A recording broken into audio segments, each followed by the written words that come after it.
I never thought I'd be the kind of guy to get blindsided like this. Honestly, for years I thought everything in my marriage with Emily was smooth sailing. We had our ups and downs, sure, but I always believed she was faithful, loyal, the kind of woman who wouldn't mess around.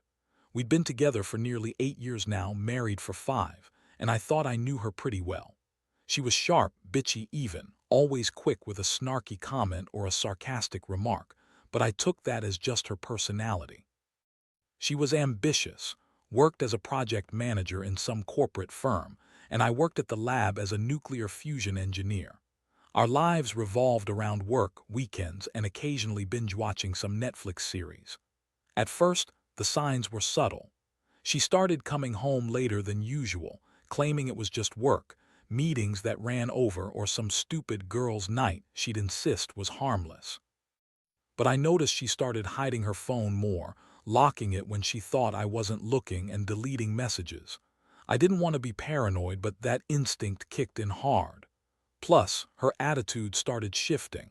She became bitchier, snapping at me over nothing, making snide comments about my work or hobbies. I brushed it off, thinking maybe she was just stressed about her job or something personal she wasn't sharing. Then came the night I found her phone open on the kitchen table. I was grabbing a glass of water when I saw a message pop up. It was from some guy named Jake, an obscure name, but I remembered him from her office. The message read, "Can't wait tonight. Think I'll finally get to see the real you. Hope you're ready." My stomach sank. I stared at the screen for a long second, my mind racing. I didn't even know who Jake was really, but I knew enough to feel sick. I decided to dig a little deeper. Over the next few days, I started noticing more things.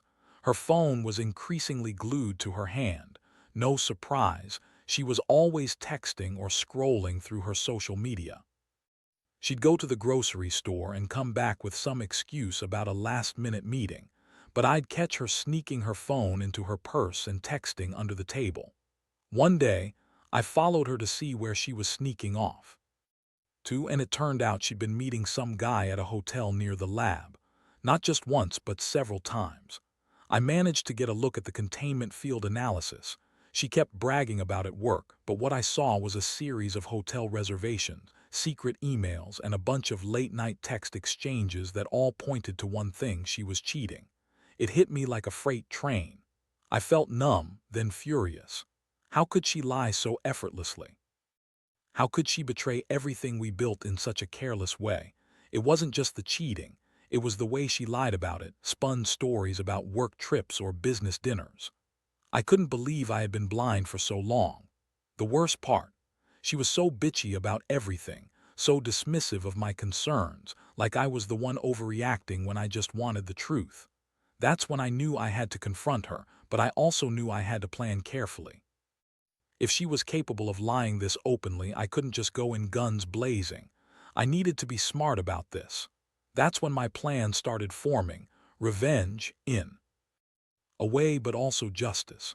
I wanted her to feel what I felt, to get a taste of her own medicine. But first I needed to hear her lie to my face.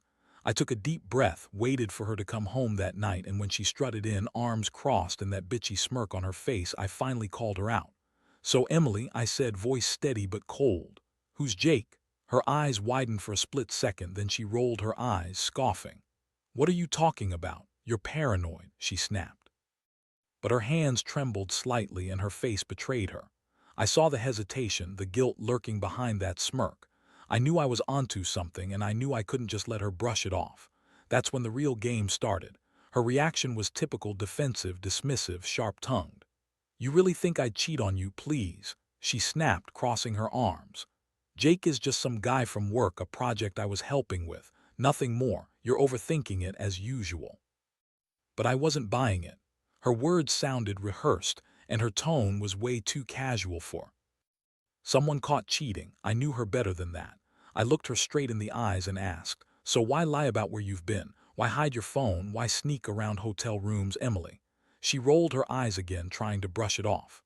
"You're crazy. You always jump to conclusions. Maybe you're the one cheating, huh?" That was her go-to: shift the blame, throw accusations, and deny everything until she could come up with a new lie. But I saw through her bullshit. Her face gave her away. I pulled out the evidence I had gathered. Screenshots of the hotel reservations, her secret messages, the times I caught her sneaking her phone. I threw everything on the table, literally. Look at this. This isn't just work, it's more than that. You're cheating on me, Emily. With your containment field analyst, what's his name, Mark, Jake, whatever. I know about the hotel meetings, the late nights, the lies. Her face went pale for a second, then she scoffed again, trying to act innocent. You're crazy, she repeated, but her voice was shaky, unsure. That was the moment I felt the full weight of betrayal settle in. I'd always thought she was strong, bitchy, but loyal. Now I saw her for what she really was, a liar, a cheat, someone who'd throw away our marriage for some meaningless thrill. The anger boiled over. I wanted to yell, to scream, to make her feel as small as she'd made me feel, but instead I stayed calm, cold, calculating. You think I'm stupid, that I don't see what's happening? I asked. All those hotel meetings, the analysis you're so proud of. It's bullshit, Emily. It's cover for whatever you're doing with him. And I'm not stupid enough to just walk away. You want to cheat and lie? Fine, but I'll make sure you regret it. You think I'll just let this slide? She looked at me, eyes narrowing, trying to come up with some flimsy excuse, some way to spin it all to her advantage. But I wasn't buying any of it. The thing is, I had been blindsided for so long, but now I was wide awake.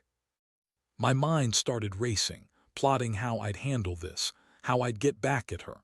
Not in some petty way, but in a way that would hit her hard, make her realize what she threw away. I decided I wouldn't confront her again just yet. I would gather more evidence, plan my moves, and surprise her when she least expected it. The betrayal had cut deep, but I was determined to come out on top, to show her that her lies and infidelity wouldn't break me. I realized I couldn't trust her anymore, not as my wife, not as the person I thought I knew. The shock started to morph into cold resolve. I needed to get out of this somehow without losing my mind. I couldn't handle the heartbreak, the feeling that I'd been played for a fool. But at the same time, I knew I had to be smart. Reacting impulsively would only make things worse. So I kept my composure, let her stew in her lies for a while longer, and started mapping out my next steps. Because I knew this was just the beginning of a long, ugly fight, one I was determined to win. After I laid everything out on the table, Emily's face twisted into a mix of anger and frustration. She started ranting about how I was accusing her without any proof, how I was just insecure and paranoid, and how I was ruining everything with my accusations. Her tone was bitchy, dismissive, like I was overreacting.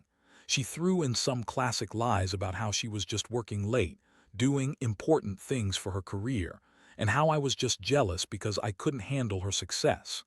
Yeah, right. I knew better now. I kept my cool and told her I had enough evidence to send her straight to hell if I wanted. I explained that this wasn't just some innocent mistake. It was her betrayal, her lies, her secret hotel meetings with her containment field guy. She scoffed again, trying to brush me off, saying I was crazy, that I was making things up because I didn't trust her. But I was done trusting her. I'd been blind for too long, and I could feel the anger bubbling up, hot, raw, and ready to explode. The worst part was watching her try to manipulate her way out of it. She started crying, fake tears streaming down her bitchy face, trying to guilt-trip me into forgiving her. "You're just overreacting," she said, voice trembling. "You're the one who's always so insecure. I don't know why you're so paranoid about Jake. We're just friends, I swear, it's nothing serious." I wanted to laugh. Nothing about her story added up. I could see the lies in her eyes, the way she avoided my gaze, the way her body stiffened every time I mentioned her hotel meetings. Some part of me felt like I was losing my mind. I'd never seen her like this, so manipulative, so cold, so willing to lie her way out of a mess she'd created. But I also felt a strange sense of clarity. I knew I couldn't trust her anymore, not under any circumstances. That's when I decided I wasn't going to let her run the show anymore. The plan was already forming in my head. I would need to be strategic. No yelling, no accusations, just calm, collected, and ready to catch her in her lies again. I knew I had to be patient, to gather more evidence, to prepare for what was coming. The emotional toll was brutal. I'd always thought I'd be the guy who could fix things, who could forgive and forget, but now I knew better. This was beyond fixing. This was a betrayal I wouldn't forget, no matter how. Much I wanted to. I felt the old trust I had in her shatter into pieces like broken glass under my feet. I was furious, heartbroken, and tired all at once. And somewhere deep down, I knew I had to make a choice. I could either surrender to the pain or fight back. I wasn't ready to surrender, not yet. I'd start planning my next move carefully and methodically. Let her think she's winning for now, but I'd be waiting, ready to strike back hard when the moment was right. Over the next few days, I stayed quiet, watching her every move, carefully collecting every scrap of evidence I could find. I didn't want to confront her again until I was ready, but I wasn't going to let her keep lying to my face. I knew she'd try to spin everything, deny everything, and manipulate her way out. That bitch was good at it, but I also knew her weak spots now. The hotel reservations, her secret messages, the time she came home smelling like perfume and hotel soap, all of it painted a picture she couldn't deny without looking even more guilty. I decided I needed to dig deeper. I hired a private investigator, nothing too obvious, just enough to get more proof. I wanted her to see her own lies backfire on her. Meanwhile, I stayed cool around her, pretending everything was normal, even though inside I was boiling. I couldn't let her see how much her betrayal was tearing me apart. That's when she started to get bitchy again, snapping at me over trivial things, trying to provoke me into an argument. But I kept my cool. I knew she was testing me, trying to see how far she could push me before I snapped. One night, I came home early from work, pretending I forgot something important. I waited in the shadows of our living room until she got home. As she fished into her purse, I saw her hide her phone again, and I decided to confront her one last time on my terms. I pulled out the evidence I'd been gathering, screenshots, hotel receipts, messages. Her face went white, and I saw that flicker of panic in her eyes. She tried to deny everything, of course, but this time she was visibly shaken. "You see this?" I asked, voice low but steady. "This is what I've been hiding in my files. Hotel check-ins, late-night messages, plans with Jake. You can keep lying, you can pretend it's nothing, but I know the truth now. All your sneaking around, all your bullshit. I trusted you, Emily, I really did. But you turned around and stabbed me in the back." Her mouth opened to say something, but no words came out. Instead, she just looked away, furious and defeated at the same time. That night marked a turning point. She knew I wasn't going to back down anymore. I felt a strange mix of relief and dread. Relief because I finally had the proof I needed, and dread because I knew what this was going to cost us both. I had to decide whether I was going to end things or try to salvage what was left of our marriage. Honestly, part of me just wanted to walk away. How could I ever trust her again? How could I look her in the eye after everything? But another part was desperate, hoping maybe I could still fix this somehow. In the end, I realized I needed time to think, to figure out what I truly wanted. I knew I couldn't keep pretending everything was fine, not with that toxic, bitchy attitude she kept throwing at me. I'd been betrayed in the worst way, and I'd have to decide if I was going to fight for my dignity or just give up. Either way, I wasn't going to let her walk all over me anymore. This was just the beginning of the fallout, and I was ready for whatever came next. I had enough evidence, enough rage, and enough clarity to finally get some closure. Whatever I chose, I knew one thing for sure. I wouldn't be the fool in this story anymore. The days that followed were a blur of planning and reflection. I stayed in my head trying to figure out the best way to handle the situation. Part of me wanted to just walk away, cut my losses, and never look back. But the other part, call it pride or revenge, wanted her to feel the full weight of what she'd done. I started to realize that I wasn't just hurt, I was furious. Furious at her for betraying me, for lying so effortlessly, for treating our marriage like some game she could cheat on and dismiss. I also knew I had to be smart. I couldn't just burst into her face with a bunch of evidence and expect her to fold. That would only push her further into her denial or make her more manipulative. Instead, I decided to set a trap. I made sure I had everything documented and ready, screenshots, hotel receipts, her secret messages, and I arranged for a private investigator to keep tabs until I was ready. I didn't want her to know I was onto her until the moment was right. This was about making her realize she'd been caught, not just catching her. Meanwhile, Emily kept acting like everything was fine, at least on the surface. She threw her bitchy attitude around more aggressively, snapping at me over minor things, trying to bait me into fights. But inside, I saw her nervous glances, the way she tried to hide her phone more often, and her reluctance to talk about her whereabouts. I knew she was terrified I'd confront her again, that she was trying to keep her lies intact. I didn't give her that satisfaction. Instead, I kept my cool, acting like I didn't suspect a thing, even as I was gathering all the ammunition I'd need. One night, I finally decided to confront her more directly. I told her I'd had enough of her bullshit, that I knew she was cheating and that I had proof.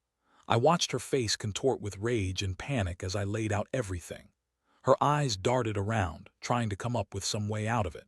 But she knew she was cornered. I could see the bitchy, manipulative side of her melting away into fear, a real, raw fear of losing everything. She tried to deny it again, claiming I was crazy, jealous, insecure. But I cut her off and told her I wasn't going to listen to her lies anymore.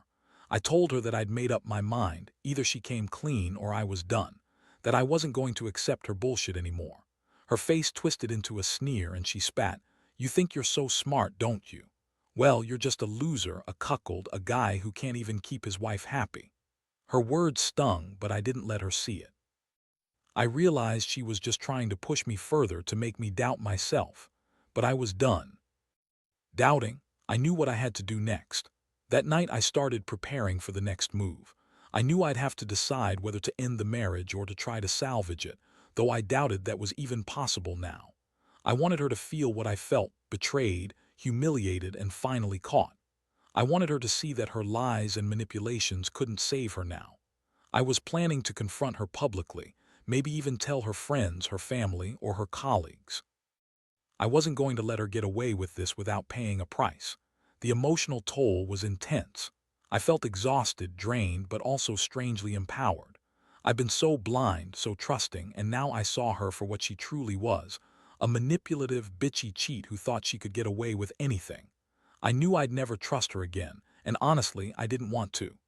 This experience was a bitter lesson in betrayal and deception, but it also made me realize my own strength. I didn't need her approval. I didn't need to stay in a marriage built on lies. Whatever happened next, I was ready for it. I knew I'd come out of this stronger, even if it hurt like hell in the process. The night I finally confronted her for the last time, everything came to a head. I had all my evidence lined up, screenshots, hotel receipts, her secret messages, and I was prepared to lay it all out. She knew I was onto her. Her bitchy facade had cracked. Her eyes darted around, her face flushed with a mix of anger and fear. I could see her trying to come up with excuses, but there was nowhere left to hide. I looked right at her and said, "Enough, I know everything. All those hotel nights, the messages, the lies. You've been cheating on me with Jake or Mark or whoever he is. You've been lying about everything, hiding your secrets, and I'm not going to stand for it anymore." Her mouth opened to deny it, then closed again. She looked like a trapped animal, cornered and furious. She spat, "You're just overreacting. You're insecure. I would never," but I cut her off with a cold, firm voice. "Save it. I've seen enough. I've had enough. You think I don't know what you're doing. You're nothing but a manipulative bitch, and I'm done pretending I don't see it." That moment was the culmination of all the pain, anger, and heartbreak I'd been feeling. Betrayal doesn't even begin to cover what I felt. I realized I'd wasted years trusting someone who never really cared about me. I had given her everything, my love, my loyalty, and she'd spat in my face. I was done with her lies, her bitchy attitude, her manipulations. I knew I had to make a choice: stay and continue to be a fool, or walk away and reclaim what little dignity I had left. I told her I was leaving, that I couldn't stay with someone who so easily threw our marriage away. She yelled, called me names, tried to guilt-trip me into staying, but none of it worked. Her eyes flashed with that familiar bitchy glare. She was trying to control the situation, to make me doubt myself. But I had made up my mind. I packed my things silently, not bothering to argue anymore. I didn't need her approval. I knew I was better off without her bullshit. As I walked out that door, I felt a strange mixture of relief and pain. Relief because I finally knew the truth and I was finally free from her manipulation. Pain because I'd lost the woman I thought I knew, and the betrayal still stung deep. But underneath it all, there was a sense of clarity I'd never had before. I realized I was stronger than her lies, her bitchy attitude, her manipulations. I had been foolish to trust her blindly, but I was no fool anymore. In the days that followed, I focused on healing. I cut contact, blocked her number, and started rebuilding my life. It wasn't easy. There were moments of loneliness, regret, and anger, but I refused to let her define me. I learned that trust is fragile, but it can be rebuilt, and that sometimes the only way forward is through pain and acceptance. I've come to understand that betrayal isn't the end. It's a brutal lesson in self-respect and strength. Now, I look back on everything with a clearer perspective. I see her for what she truly is, a manipulative, bitchy woman who thought she could play me. But I also see myself as someone who's finally waking up, who's ready to move on and find something better. I don't hate her, but I won't forget what she did, and I sure as hell won't let her get away with it again. The betrayal was a punch to the gut, but it also woke me up. That's what I want others to remember. Never ignore the signs, trust your instincts, and never let someone treat you like a fool. Because in the end, your own dignity is all you really have.